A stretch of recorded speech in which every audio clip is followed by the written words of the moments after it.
Hello，大家好，我係問天。新一個賽季霸王土翼喺4月11號就會開季。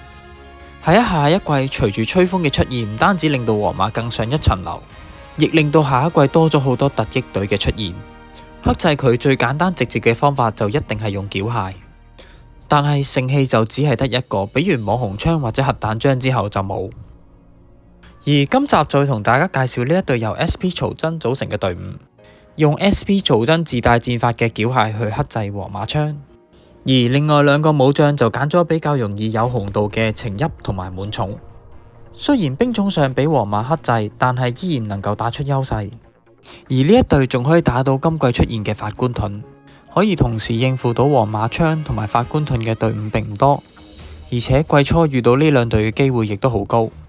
不過呢一隊打法官盾嘅時候就冇咁穩定，因為法官盾有蓄勢嘅規避，再加埋魚鱗陣嘅抵禦，單核輸出嘅程昱唔一定可以打穿呢兩個防禦機制。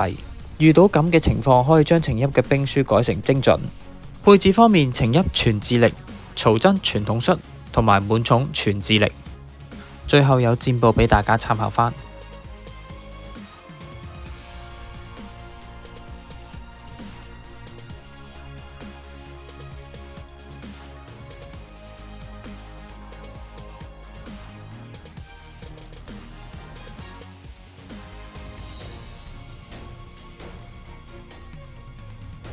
今集暫時分享到呢一度，多謝大家支持，下集見。